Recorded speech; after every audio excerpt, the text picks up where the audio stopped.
Welcome back, Troglodytes, to the Trogly's Guitar Show. This has been a model I've been wanting to get my hands on for a while. This was part of Gibson's Guitar of the Week series back in 2007. This one was number 28, the P90 Black Classic Custom.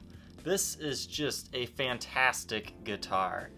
This is pretty much the least expensive version of the Black Beauty B4 that you can get, the 1954 reissues, because those things never surface to the market, and when they do, they're ridiculously expensive. So you can pick one of these up for about half of what you can normally get one of the B4 reissues. Basically, the only difference between those is you don't have the staple pickup in the neck, but you do have a sweet P90, but you have the gorgeous P90 in the bridge, which really growls. And sure, you don't have the custom block inlays, but it does still have the ebony fretboard. You're missing the custom emblem on the headstock, but hey, a crown's not too bad either. So overall, if you're looking for an affordable version of a 54 reissue, definitely seek one of these out. They typically go for quite a premium. I'm pretty sure they sell for more than they did new, but that's just because these are awesome. The Guitar of the Week series really are cool. There was also a humbucker version of this guitar. I couldn't find what number that one was on Gibson's site though, but number 39 is like a white custom of this. Number 42, I didn't even know about. It's an Ace custom. It had 3 DiMarzio Super Distortions in it. Another one I thought was cool was number 46. That was another 3 pickup Black Beauty. And number 16 was one of these in a rim burst silver burst. So those are definitely the cool ones. They don't have the binding on the back, but they still have all the looks on the front. So this one's had a few modifications to kind of make it look more like a 54 reissue. The first one that we'll talk about is the tuners. We're switched from Grovers to lightweight Kluson tuners. The nut has been replaced. The pickups have been in and out. I'm guessing somebody put mini humbuckers in this at one point in time. Maybe to get the, it's the Krieger model or something. The bridge was converted to an ABR1 style with conversion posts, and thumb bleeders were added to the speed knobs. Besides that, this guitar is stock, and it's awesome. So let's go ahead and go over it. Alright, well first take a look at the headstock here. You can see you've got some very light wear and tear once we kind of get it in the light here, but nothing too incredibly bad. The truss rod cover on these is very unique. It's in brass and reads Les Paul. It's kind of one of the special features. Now if I get it in the light just right, the little rings around there that you see are from the original washers on the Grover tuners. Honestly, they're not too visible. I didn't even notice it until I realized that the tuners had been replaced. Now the binding on this has been aged, and in all the photos I've seen online, it looks like a really nice yellow ambered color. Now when you get it in person, I'm not gonna lie to you, it looks more pink than what they were actually going for, the amber color, especially prevalent on the body. But I do want you to be aware it is more of a pink color, and I guess that's just how all of them are. The nut on this one has been replaced for playability. I'm not quite sure what it's made of. It kind of feels like bone, but I could be wrong. It's not an exact fit. It sticks out just a hair, so you could get that sanded down a little bit, but it really doesn't affect playing. But you can feel it with your thumb if you go all the way back there. But in my playing style, that never affected me. It does have an ebony fretboard, and it is beautiful. I just conditioned it and cleaned the frets. But you do have the trapezoid inlays. So that's what kind of makes these not exactly the customs. I think you could go ahead and route the fretboard out a little bit more and put custom block inlays.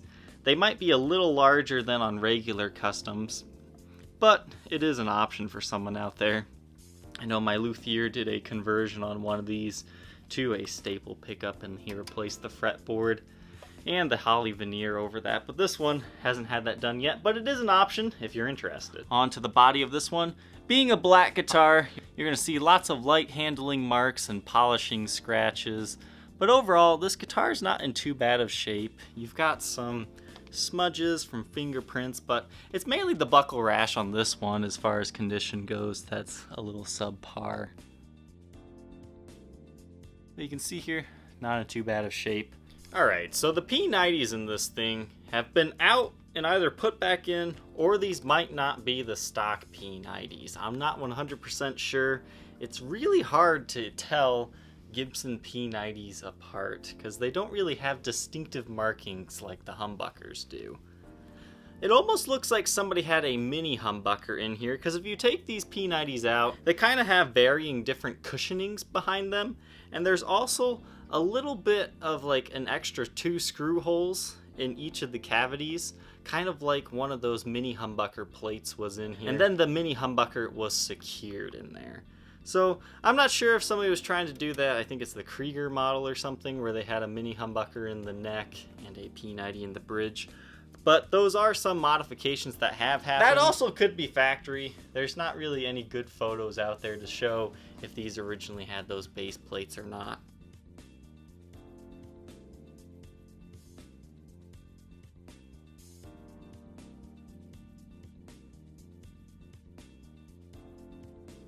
But currently, this one just has like 2 foam blocks, and you can still move it around a little bit, but you can always kind of do that with most P90s.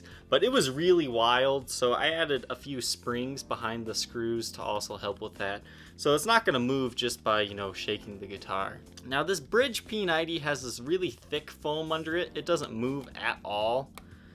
So that one's definitely a lot more secure than the neck, but overall this guitar, the tones you get from this are really great. You get those nice buttery smooth tones from the neck when you're on clean, but this P90 in the bridge just absolutely howls through the Marshall. Now to get this one to look more like a B4 reissue, they did a conversion ABR1. So it still has the Nashville studs, as you can see. They were just conversion posts that were put in here to allow the ABR1. So what that is, it has the same thickness of a wire screwing into it, so it accepts the Nashville posts. But then, as it goes up about halfway, it just gets smaller to allow an ABR1 bridge to be put on it. Now this is an authentic Gibson ABR1 that's currently on it.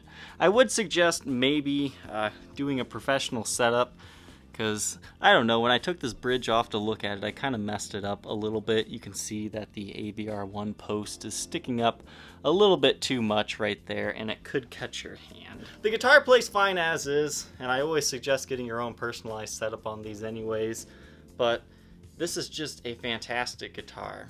Again, you have the added thumb bleeders, which is basically just a little pointer that tells you where the knob is. It's kind of a historical accuracy thing that somebody put on. They can easily be removed if you don't like them. They're the more modern ones that aren't sharp, so you're not actually going to cut yourself on them, unlike the vintage ones. Now these I couldn't find online if they were weight relieved or chambered. It's a really light body. I would say this is a little under 9 pounds or so.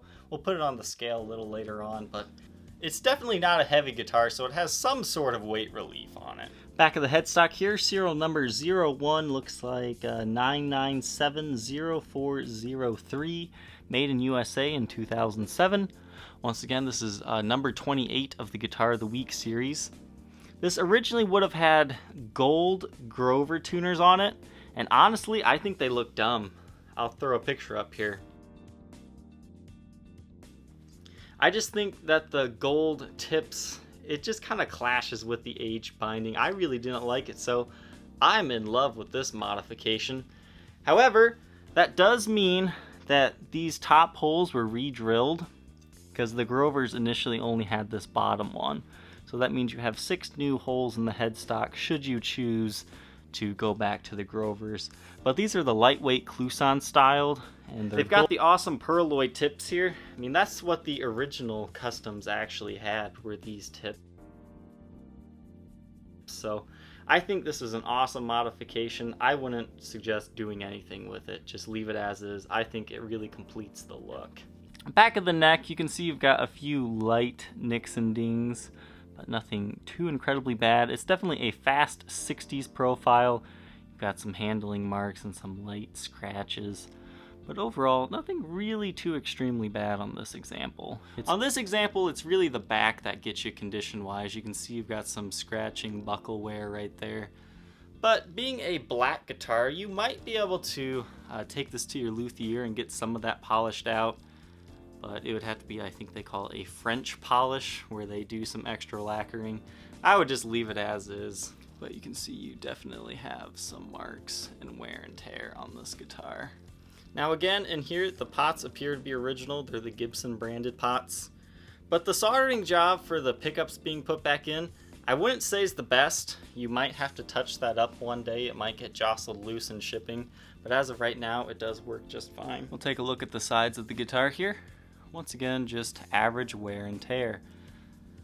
I mean, overall, I would say this is a clean example, but it's not so clean that a collector would necessarily want it.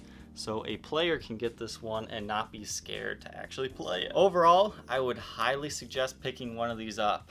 They are a fantastic alternative to a 1954 Black Beauty reissue. Now, once again, as we've covered earlier in the video, it's not 100% spec correct to those, but it's definitely a great starting point. You could easily put one of those staple pickups in here. I believe they're really ridiculously thick, so you'd have to do some extra deep routing.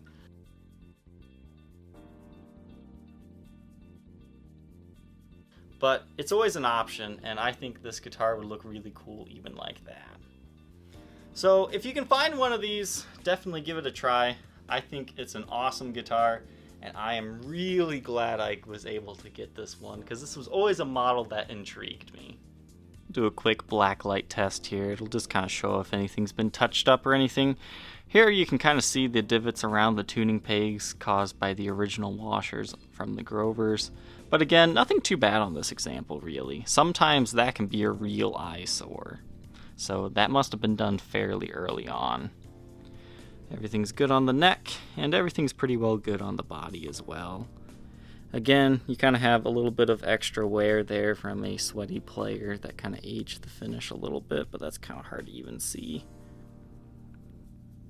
And I think some aged speed knobs on this would look really cool. I do have some 70s and 80s sets if you're interested in those. I usually sell them at $50 a set. Here's the back of the headstock. You can see you do have some light clear coat wear from where your hand just naturally rests when you're playing the guitar, but nothing out of the ordinary, no breaks, cracks, or repairs. Everything else is good on the neck. And back of the body, besides some buckle rash, I mean, I would say it's fairly extreme buckle rash, but it's not like breaking the finish or anything. So you either love it or you don't. I don't think it's too incredibly bad on this one though. And you can see some dust there. I do dust these guitars off before I do this. I guess it's just dusty in this room. What you're seeing there is a little fuzzy sticking off of the strap button, not a crack or anything. So everything is good on this one as far as the blacklight test goes. Yeah, now that I have this on a scale, 8 pounds, 5.3 ounces. It definitely doesn't feel like too light for a Les Paul. I almost feel that it weighs more than that, but that's the actual weight on a postal scale. But I would definitely say the body probably has the majority of the weight. So it doesn't feel, stupidly light is what I'm trying to say. And I don't feel I captured this very well in the initial look over. In this area where your arm rests, it is a lot deeper. It's kind of like almost like a stand rash, but it's just caused from the binding aging even more, so it is a little bit more extreme in that area. This one comes in a Gibson USA case. I believe it's the original one, but I've also seen some of these have the gray interior. This one has the white. Overall, good shape. You've got some light scratches, nothing too bad. This right here is probably the worst of it. You got a little bit of a chipping to the Tolex, but everything works latch wise. You've got 2, 3, 4, and I believe a 5th back latch. Handle's nice and secure. It's not showing any wear and tear as of yet, so it's good. Interior is white. You have good heel support, double neck rest. I mean, these really are good cases. They might not be the prettiest cases in the world, but they definitely do their job. The cleans will be running through a Gibson Super Gold Tone GA30RV. The dirty tones come from a Marshall JMP 1C.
If you think you might be interested in Guitar of the Week number 28 to add to your collection, feel free to contact me on my Facebook page, facebook.com/Troglys, Trogoys. Alright, Troglodytes, thank you for tuning in today. I hope you enjoyed this episode of the Trogly's Guitar Show.